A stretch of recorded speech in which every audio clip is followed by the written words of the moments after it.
Have you ever met someone who felt like a mirror to your soul, so familiar it was almost terrifying, so intense it pierced through your logic, yet somehow it could never work? Maybe the timing was all wrong. Maybe they belonged to someone else. Maybe they loved you, but not enough. Or maybe they never even noticed you the way you noticed them. And despite all of that, you couldn't let them go. The connection haunted you. Not just in your heart, but almost cosmically. Like it was meant to be, and yet never could be. Carl Jung, the father of analytical psychology, would say this is no accident. It's not just bad luck or tragic romance. It is the soul speaking in the most mysterious, symbolic language it knows. And it's trying to wake you up. This video is not about love stories. It's about soul stories. It's about the kinds of encounters that shape the architecture of your inner world, even when they leave you shattered. Because Jung believed that the soul has a purpose far deeper than happiness, it seeks wholeness. And often it uses relationships, especially the ones we can't have, as catalysts. Not to complete us, but to reveal us. To show us what's buried, what's forgotten, what's unconscious. The one you can't have, they aren't just a person. They're a symbol, a doorway, a reflection. And when you start seeing them that way, everything changes. Click subscribe to this channel to get more profound insights. Let's start with something Jung called the anima and animus, the inner feminine in men, and the inner masculine in women. Jung believed that each of us has within us a psychological other, a complementary force that lives in the unconscious. And when we meet someone who embodies the traits of our inner opposite, it creates a magnetic pull. It feels divine, fated, like something ancient waking up. But here's the twist, we're not falling in love with them. We're falling in love with the part of ourselves that they reflect. And if we're not conscious of this, we project all of our unlived potential onto them. When we make them the savior, the soulmate, the one. And the more unavailable they are, the more powerful the projection becomes because they remain the perfect canvas for our fantasies. Ask yourself, what did the one you couldn't have awaken in you? Was it passion, creativity, confidence, tenderness? And were those traits really theirs, or were they yours waiting to be reclaimed? Jung would say the attraction you feel is not just about chemistry. It's about the psyche calling itself home. The one you can't have is often the one who carries your disowned archetypes. The parts of you you've suppressed. And so the pain of separation is not just about losing them, it's about losing access to the parts of yourself you saw in them. This is where the soul's genius becomes clear. Because the very impossibility of the relationship forces you inward. You can't resolve it externally. You can't win them over. You can't fix the timing. So you're left with one option, face yourself. And that's exactly what the soul wants. It wants you to stop searching for completion in another and start finding it within. That's not poetic. It's psychological. It's archetypal. The soul doesn't care about comfort. It cares about integration. And sometimes it will break your heart to open your eyes. Let's go deeper. Jung believed that the unconscious uses symbols to communicate with the conscious mind. And what is a person if not the most powerful symbol we can encounter? The one you can't have may symbolize freedom, or safety, or passion, or innocence, or the life you never gave yourself permission to live. And the pain you feel isn't just longing, it's the ache of unlived life. the ache of potential trapped in projection. And until you reclaim that projection, until you see that what you seek in them is actually yours, you will remain emotionally entangled. Not because of love, but because of misunderstanding. Here's the paradox: the one you can't have may have shown up precisely because you're ready to grow. They appear not to complete you, but to initiate you, to show you where you're fragmented, where you're asleep, where you've settled. Jung would say this is a moment of individuation, the process of becoming whole. And like all initiations, it comes with pain. You lose the fantasy, you lose the illusion. But in doing so, you gain yourself. You retrieve your energy, your power, your soul. So let me ask you something profound. What if the real purpose of the one you can't have was never to be with you but to awaken you? What if they were a soul mirror sent not to stay in your life but to shake it, to break the shell of your ego, to rip open your heart, to show you what you're capable of feeling so you stop living half asleep? Would that make the pain any less real? No, but it would make it meaningful. And Jung would say that meaning is what transforms suffering into initiation. This is not about romanticizing the unavailable. It's about deconstructing the myth. It's about realizing that what you truly want is not them, it's the version of you that they woke up. The you who dares to feel, who dares to dream, who dares to want more. And that version of you, it doesn't need to be lost when they leave. It can be integrated. It can be claimed. It can become the foundation of a life built not on longing, but on wholeness. So the next time you find yourself haunted by someone you can't have, pause. Breathe, detach from the fantasy, and ask, what are they showing me about myself? What archetype are they activating? What unlived life are they pointing me toward? Because when you stop chasing them and start listening to what they represent, you begin to alchemize the wound. You turn projection into power. You turn heartbreak into homecoming. That is Jung's method. That is the soul's path. And that is why sometimes the one you can't have is the one who changes your life the most, not by staying, but by leaving you with yourself. The alchemy of longing, how unavailable love awakens your deepest self. Longing is one of the most misunderstood forces in human experience. We treat it like a weakness, like a painful inconvenience to be numbed or healed. But Carl Jung saw it differently. He saw longing, especially the kind that arises from unfulfilled love, not as a curse, but as a catalyst, a form of inner alchemy. Because longing, when examined deeply, is not about the other person at all. It's about you. It's about the parts of yourself you've buried, denied, or forgotten. The parts that come alive in the presence of someone you can't have. And in that ache, in that unbearable tension between desire and impossibility, your soul speaks.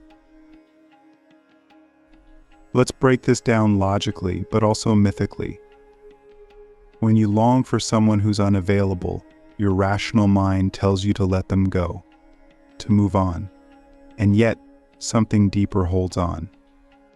Why?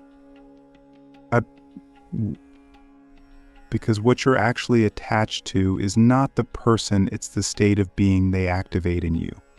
Aliveness, passion, hope, presence.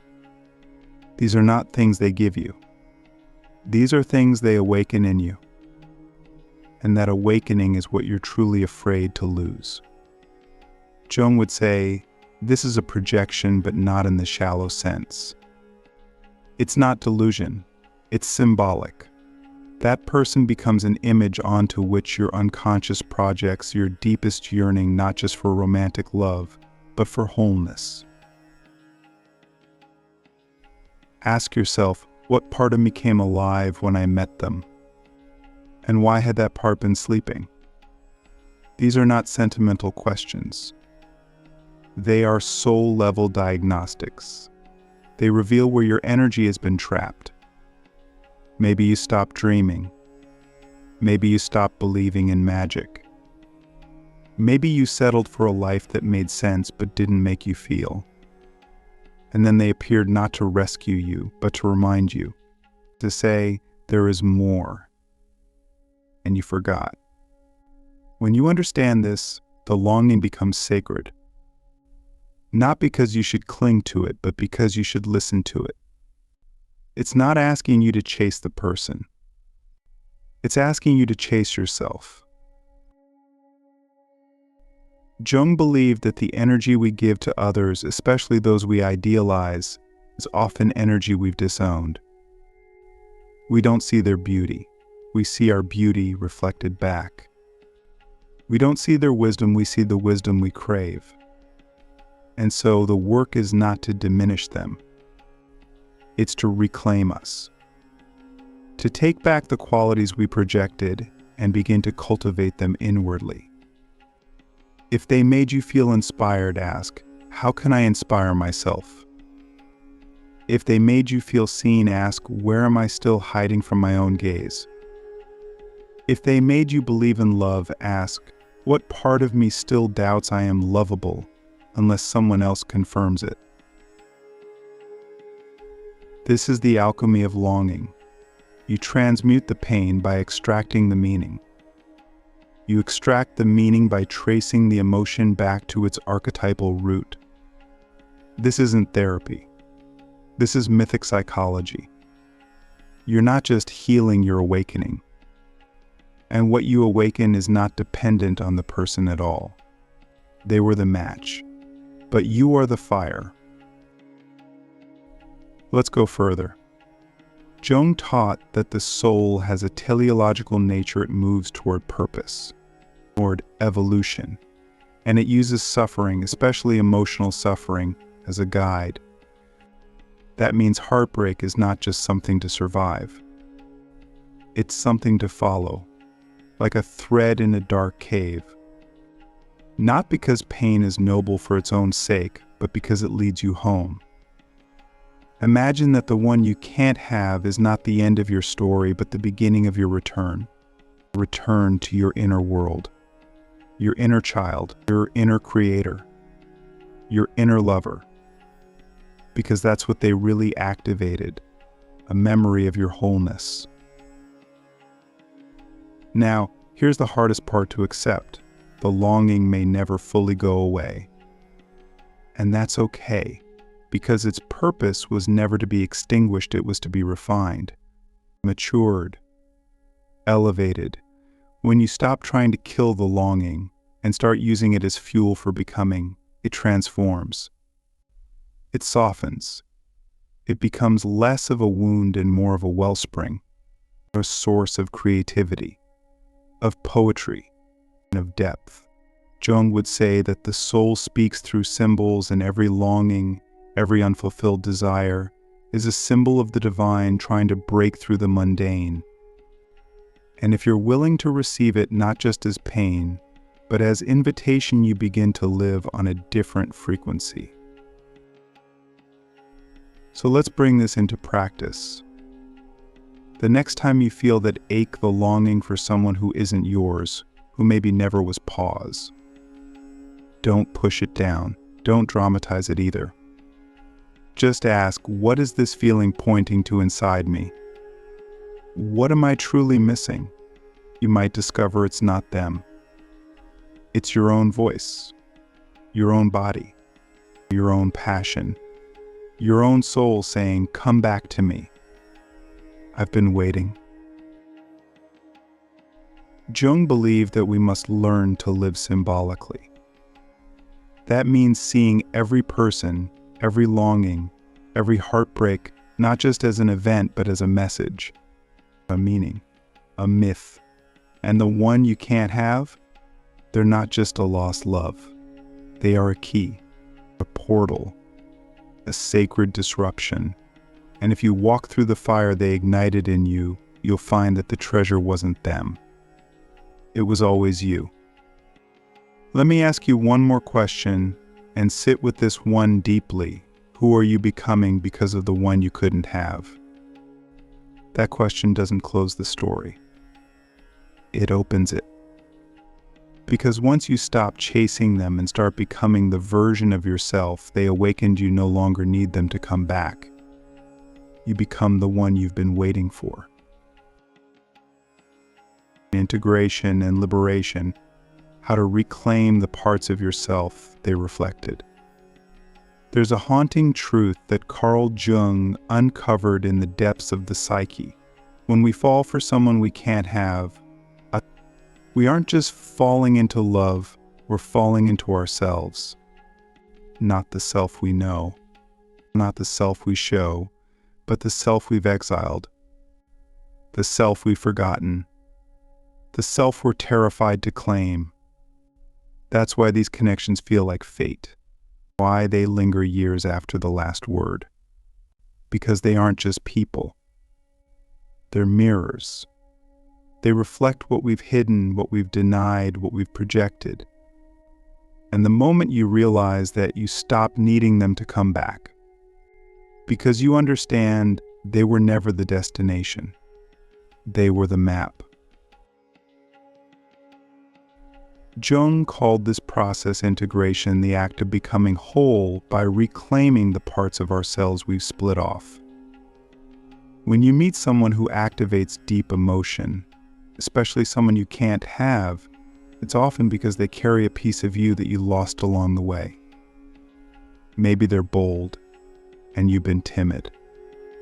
Maybe they're passionate, and you've been numb. Maybe they're expressive, and you've been silent. Whatever it is, your soul recognizes it instantly. And it says, that's what we're missing. But instead of realizing it's our own potential, we attach it to them. We think we need them to feel that way again. But that's the illusion. The truth is you need you. Integration begins the moment you stop asking, why did they leave? And start asking, what did they awaken in me that I now must claim? That's where the power is. That's where the transformation happens. Because the qualities you admired in them, those weren't fantasies. Those were real. But they were yours. Dormant, waiting. That's why Jung said, the meeting of two personalities is like the contact of two chemical substances. If there is any reaction, both are transformed. The transformation doesn't end when they walk away. It begins when you walk inward. So how do we do this?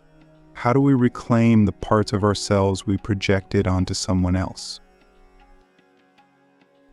The first step is awareness. You must name the traits you admired. Write them down. Don't just say they were amazing. Be precise.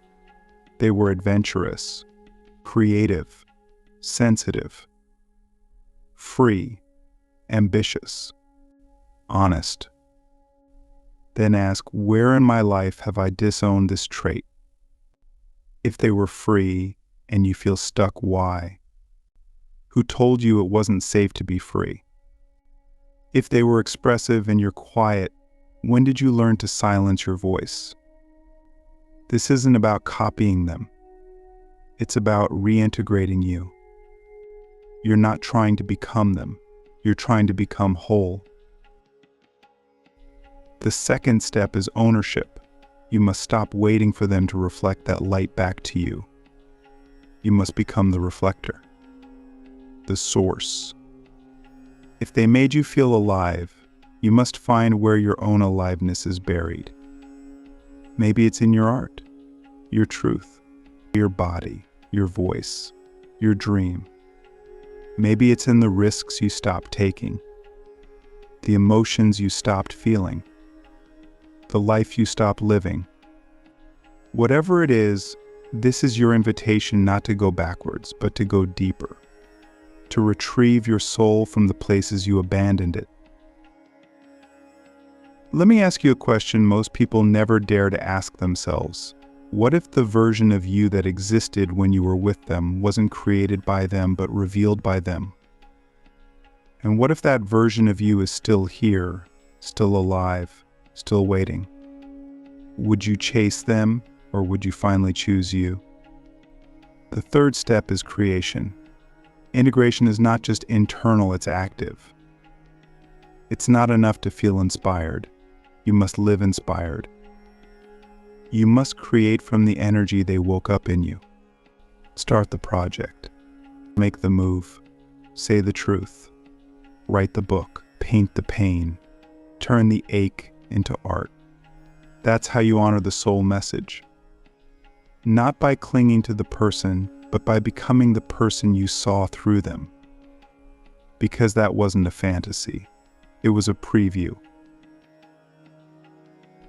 And the final step is liberation. This is where the grief begins to burn clean, where the longing transforms into legacy, where the story stops being about the one that got away and starts being about the self that came back. Because once you've reclaimed the parts of you they reflected, they're no longer your missing piece.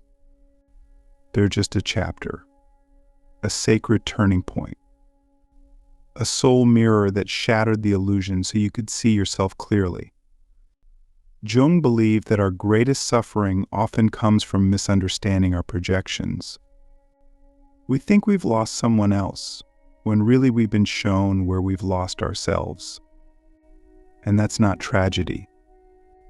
That's initiation. That's the moment the unconscious becomes conscious. And when that happens, you don't just heal, you evolve. So let me leave you with one last question, one that might take your breath away if you answer it honestly. What version of you was born in the mirror of someone you couldn't keep? And are you willing to live as them, even if they never come back? That's the final liberation. The moment you stop needing the echo because you've become the voice. The moment you stop needing the mirror because you've become the reflection. The moment you realize you never needed them to complete you. You needed them to reveal you. And now it's time to live as that.